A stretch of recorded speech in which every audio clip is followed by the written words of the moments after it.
Hi, I'm Kim. And I'm Dee. Welcome to our channel, Women of a Certain Age. We're going to answer some questions that we've received. Random questions just about life in general, some thoughts and feelings on what we do, how we feel, what we've done, and what keeps us fly as fuck. At 63 and 62. Welcome.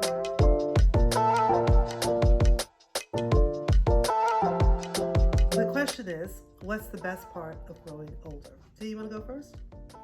Well, the best part of growing older for me is finding the peace and satisfaction of the things that I've already done and the excitement of thinking about the things to come, my grandchildren, just enjoying things, not stressing, just enjoying life. Enjoying life is a big part of growing older. You know, for me, one of the best parts about getting older is not getting my period, period. But it's also knowing different things, and you know that you know. You know, when you're younger, you guess about certain things. You think, oh, you double think yourself. As you get older, you just have more confidence about who you are, what you like, what you don't like. Your boundaries become stronger and your tastes become more embedded. And that gives you a certain sense of security that's so grounded that can't be taken away by a little thing over here and a little thing over there. Also, what I like about getting older as well is just the calmness. You know, when I was younger, I just wanted to run and do things. You know, I don't need to shop like I used to shop. I don't need to eat like I used to eat. I don't need to drink like I used to drink. But it's really, there's so many good things. This is just a couple of them. One of the great parts about getting older is letting things go. Yeah. You know, I always say I only have so much bandwidth at this point, and I'm just not going to fill it up, my mind, with things that really don't matter. And I'm really focused on the things that do matter. Yeah.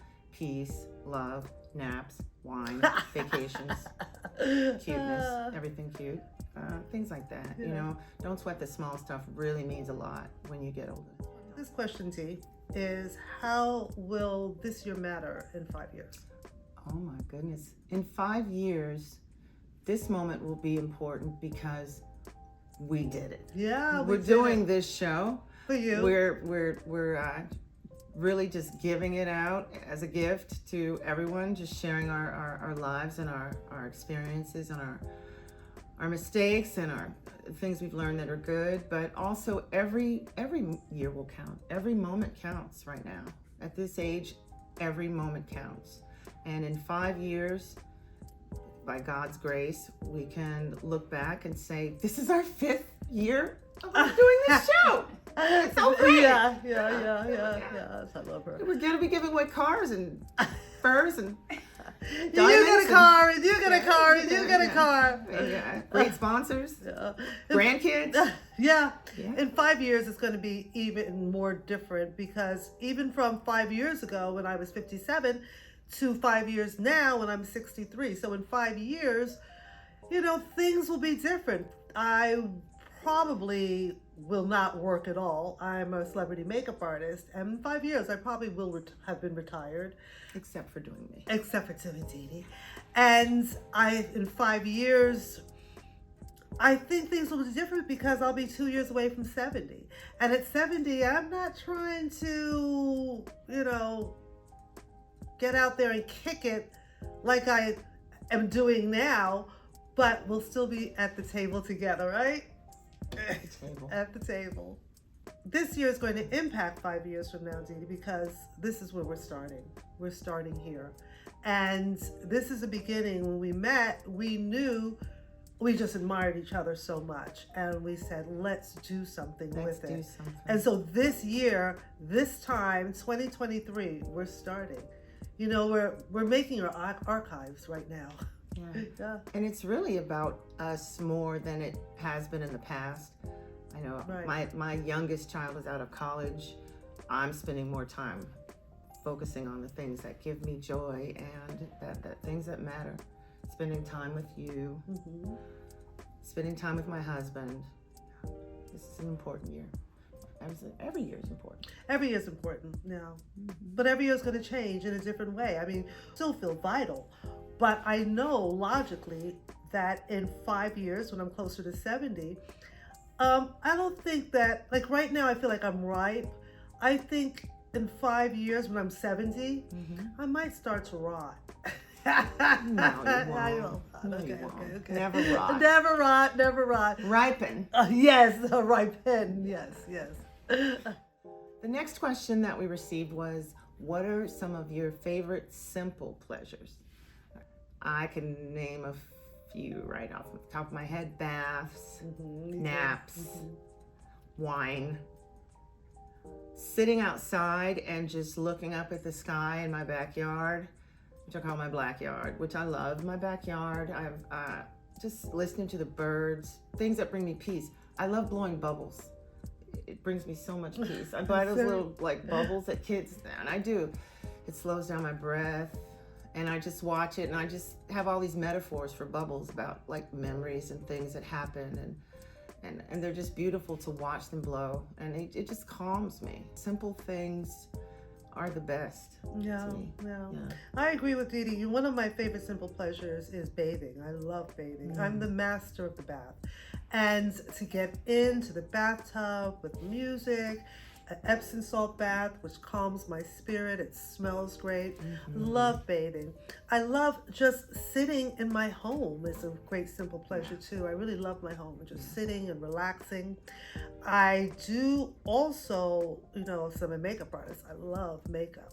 And I can come home from a job and just play in makeup still because it's my art. It's an art for me. And I also really love driving. And just the motion is so relaxing to me. And these things are important as you get older to find out what your simple pleasures are, because you need a space to gather yourself, a space that's available, simple to get to in your head. Just be able to gather yourself and relax, and to take yourself back from the world and give yourself back to yourself. So find your simple pleasure and enjoy it. And don't let anyone take it away from you through guilt or demands. Just go and say, this is my time. I love putting on my lotions and potions in the morning as well, because that's my time. That's the time when I look in the mirror in my makeup. I look in the mirror, I see myself, I connect with myself by looking in my own eyes. And I remember who I am again, not that I've forgotten, but I recall who I am, as well as knowing that I'm doing something for myself, to myself, and for my betterment and for my beauty. So these simple pleasures are very important. Don't underestimate them and think that, I don't need it. It makes you connect with you. It'll make you feel better about you. And you deserve it. And since you deserve it, demand it. Have your time. I loved Kimmy talking about staying at home, because I travel a lot, but I am such a homebody. If I'm not on a plane, I am right at home, right in town. Your home should be your castle, your retreat, your safe place. And there's another point too, when you're talking about home, that I find at our age, we should really use our good stuff. Use our good china, use our good crystal, use our stuff. I mean, how much more time do we have? And our kids aren't going to want it. Everything's good though. All of your stuff is good. Yeah, but you know what I mean? Just the use it stuff all. that you save for company. Yeah. Use it for yourself. Well, one of my simple pleasures is what I wear at home, because I don't wear the same clothes at home that I wear outside. I have caftans, I have robes, I have lounge sets. I love my home clothes. Well, we both love dressing up. Yeah. That's a pleasure for both you of us. We both as soon love as I dressing get up. in the house, clothes off, home clothes on, and that's one of my simple pleasures. Yeah. Yeah. I want to know, what's the hardest thing you have to accept as you age? The hardest thing that I have to accept, I will be in therapy probably for the rest of my life. I have a wonderful therapist, and there's things that I'm unpacking right now at this age that are allowing me to do things like this right now, because I'm doing the work that I need to do. And my therapist is great. I mean, I can't even recommend enough that it's never too late to go and have mental health care, because a lot of things that we carry from way back are still impacting our lives now, and it's never too late to change, never too late to just reboot and think of things in a different way. And she asked me the hard questions, my therapist does sometimes, and I just have to sit in it, and she, or I'll try to avoid it, and she'll be like, no, let's go back and let's talk about that. I'm doing it twice a month now. I'm talking to my therapist, and I'm leaving it there. It's like going to church, going to pray, leave it at the altar, because I say spiritual health and mental health and physical health are 3 different things, and it's just a must for me. And it's not hard. It's really a benefit, and it's a necessity. I'm going to need that, for the times going ahead, as more and more people that I know are passing away, how to deal with grief a lot better rather than holding it. Yeah, a lot of people are passing away. Just the world and how horrific some of the things that happen on a daily basis that can be traumatic to me.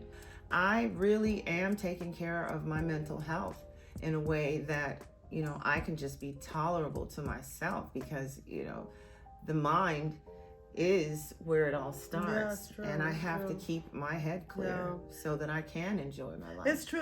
What you're saying is so true, because what I found that there were hurdles that I had to get over were basically all in my head, and they were all thoughts.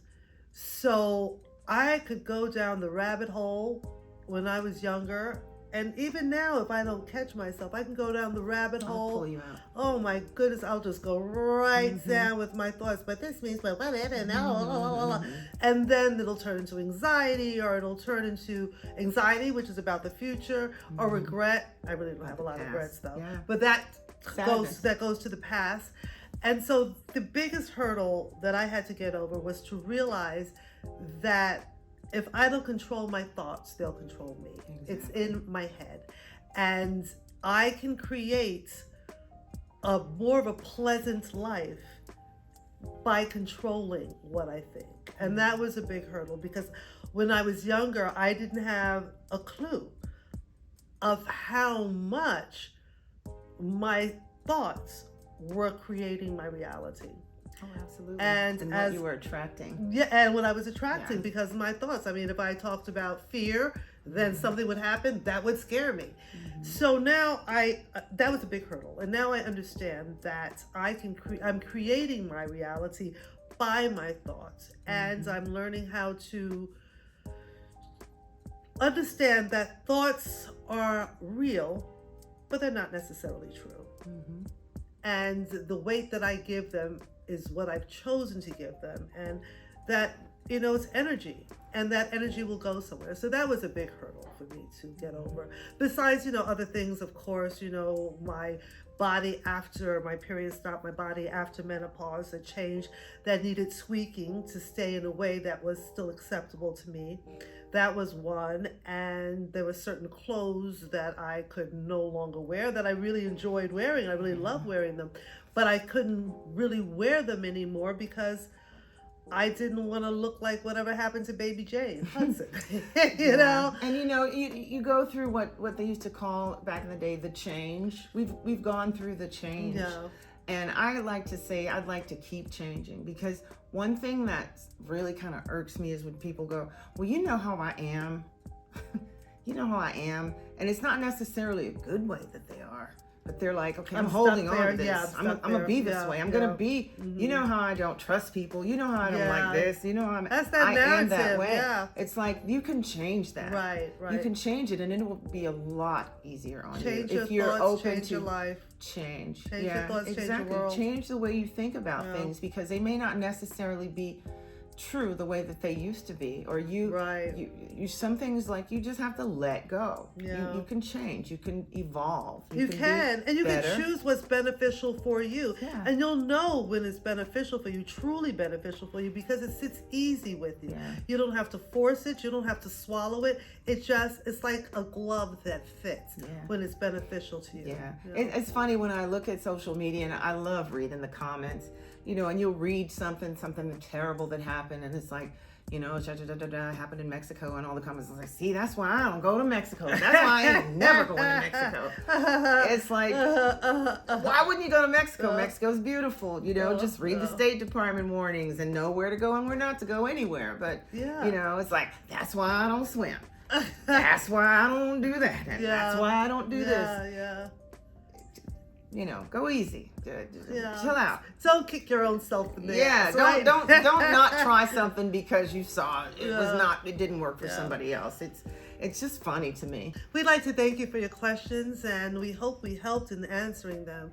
Our gifts that we have, we're trying to give it to you, and so you can give it to someone else, and just keep going on and on and on, and just share. You can stop me because that was terrible. Thanks for tuning in. Send us your questions. Follow us on Instagram, Black Women of a Certain Age, or just drop into our DMs. Bye.